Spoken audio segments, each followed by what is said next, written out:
महाराज श्री, बोली बोलते समय बोली आगे बढ़ती है तथा उस समय भाव भी निर्मल रहते हैं तथा कुछ समय के लिए आन बान शान की भी बात आ जाती है, जिससे अभिमान की भी पुष्टि होती है।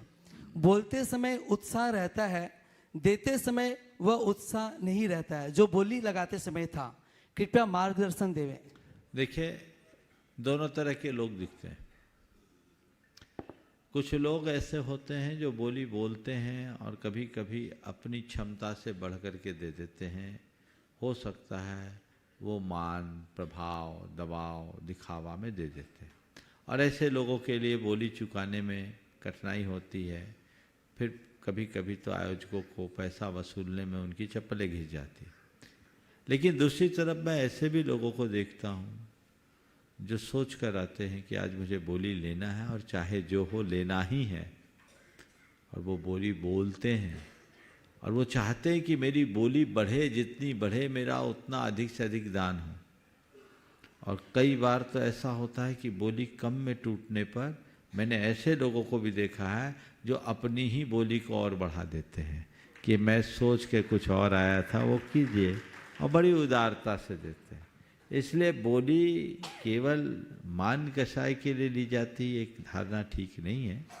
बोली व्यक्ति के उत्साह से भी होती। कुछ लोग हैं जो हमेशा ये भाव रखते हैं कि धर्म का कोई भी कार्य करने का मौका है, मुझे छोड़ना नहीं है और सबसे पहले करना है, और अपने सामर्थ्य के अनुसार जितना बोलना है बोलते हैं।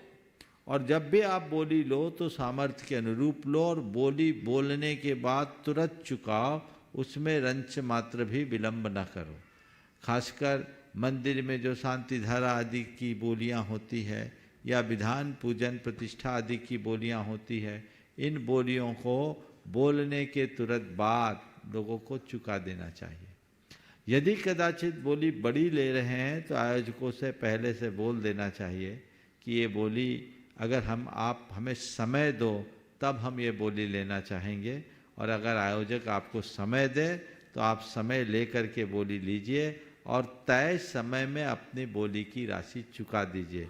अन्यथा ये उधार का पुण्य आपके जीवन का उद्धार नहीं करेगा।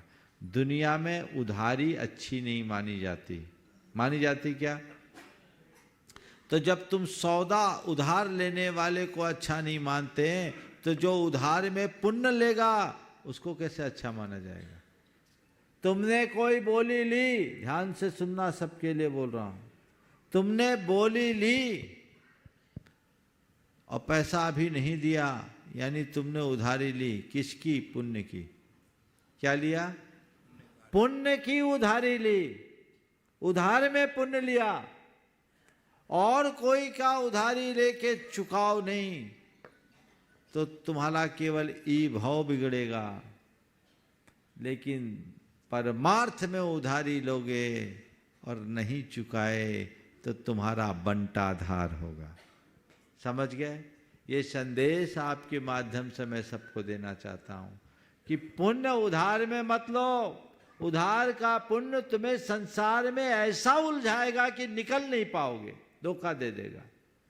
इसलिए पुण्य का कार्य करो तो पहली कोशिश नगद, और यदि तत्काल नहीं भी है तो यथाशीघ्र पहुंचाने का खुद से भाव होना चाहिए। सामने वाला मांगे ये तो नौबत ही नहीं आने चाहिए।